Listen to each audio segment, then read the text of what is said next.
You're listening to Excellence Above Talent, a podcast where we have the hard conversations about the lives of men and what leads us to achieve greatness and suffer defeat. Hear from other men's journeys as well, as we all learn and grow together to become inspirations to ourselves and those around us. And now your host, Aaron Thomas.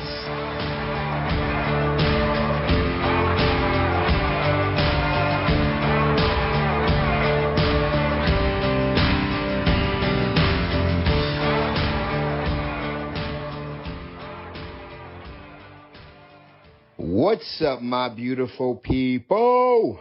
Aaron Thomas with Excellence Above Talent. Man, life is a beautiful thing, but sometimes life is complicated and hard. So I love hard.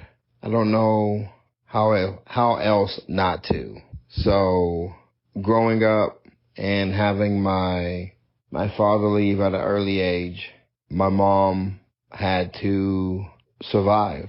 And in the black culture, the oldest son bears the responsibilities to take care of his family. And I did it to the best of my ability. I took care of my mom, my brother, my sisters. It wasn't even a thought of not taking care of them. Like, I just knew what needed to be done, and I did what I could. And that mentality of, if I'm in your life or if we are together, then there is no second guessing it. I will take care of you. I will take care of my people, my circle, people that are in my life. But I think it has created a void because I never took the time to be loved or to see that I was loved. I just did without thinking because I loved my mom, my brothers, my sisters. I loved friends and the women that have been in my life. And to me, it feels sometimes one-sided. Like there's unconditional love from me, but the love given back is under conditions that I do something in order to get that love. And it's a sucky feeling sometimes when you feel or when you don't feel like the love that you're giving is reciprocated. The Johnny Depp and Amber Heard trial is going on, and I see abuse on both sides. There is no denying it. They were both abusive. The relationship was toxic. But I feel that Johnny Depp kind of finds, I relate, I guess, to Johnny Depp and how he's feeling. Because to me, it feels like that relationship was one-sided.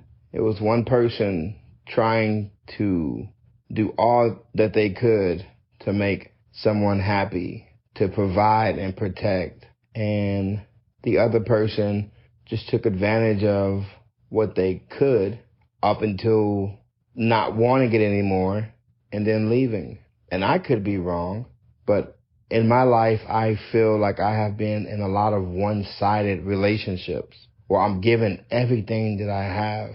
And I'm not perfect because I do screw up. Clearly, I've been talking about it on this podcast. I do screw up. I do mess up. But at the end of the day, I still give all that I can. And sometimes it feels like people see it, and then sometimes it feels like people just take advantage of it because they think they can.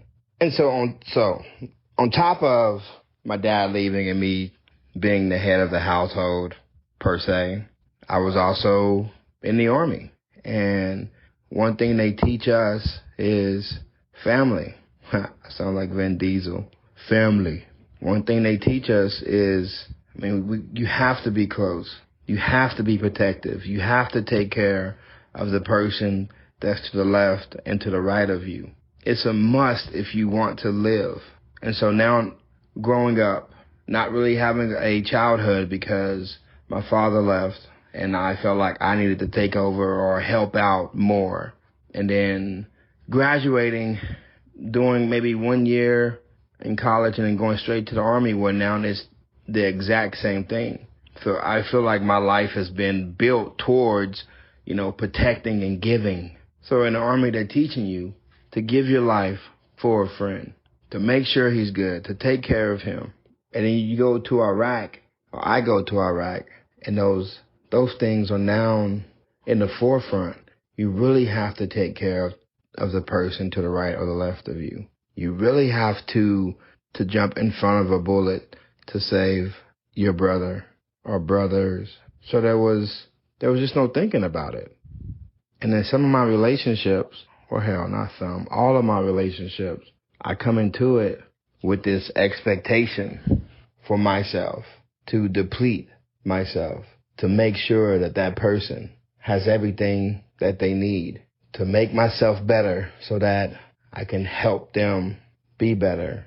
Diagnosed with PTSD in 2009 from being overseas, going on missions, seeing some of the things that I saw. And so now I'm coming back, trying to integrate back into, civilian society.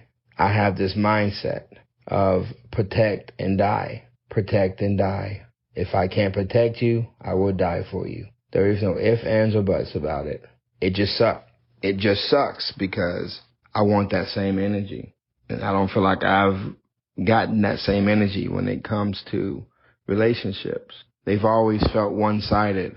And I'll tell you right now, you become a weak man and a monster in one-sided relationships. You become a weak man and a monster. Because what you want the most, that person, those people, they can't give it to you.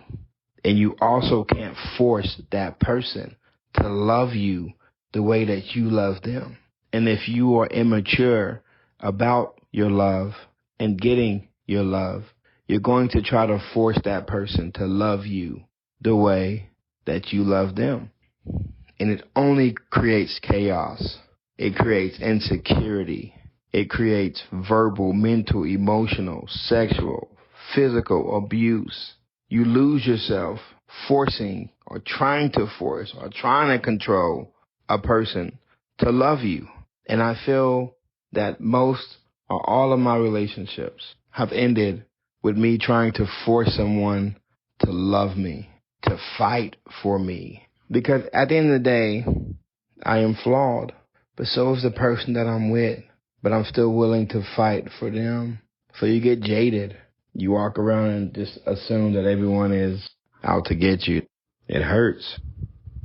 So you become a shell of yourself. You protect yourself in order to not be hurt. But you're not operating at your true potential. So you're lost. If you can't be yourself, your true, authentic self, then you are lost. And so both ways don't help. When you try to force someone to love you, or when you protect your heart because you assume people are going to take advantage of you, you're broken both ways. If you choose to wear your heart on your sleeve, you have to deal with the brokenness, the heartbreak. You have to learn how to mend your heart constantly because people will break it. Some will do it just for fun, and some will do it because they were needing something from you at that moment. And you gave it to them, and once they got it, they left. And some are there because they see your heart, and they are connected to you. One-sided relationships suck. One person carrying the load of growth, carrying the load of love, carrying the load of wanting to make the relationship better, carrying the load of making sure that person feels seen and heard. Fellas, you should be seen in your relationships. You should be heard in your relationship. It should not be one-sided. You should feel unconditional love because you're giving unconditional love. And this is the crazy part. You love to the capacity that you can love or that you've been shown love. And people won't give other people grace when it comes to allowing them to learn how to love better or more deeply, but those same people don't even know how to love. So it's hypocritical. I see it a lot of time.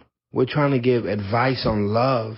We're trying to give advice on how love should be, and our parents didn't love us. No one wins in one-sided relationships. The person not doing the work, they don't win. The person doing all the work, they don't win. You leave that relationship broken, more broken than you came into it. And then if you made a lot of things public like I did, people put you in a box, make these assumptions about you as a person and a man, judge you and your character, and they got a snippet of what really went down, what really went wrong. They don't know the whole story, but they talk like they know the whole story. I, myself, I'm stuck.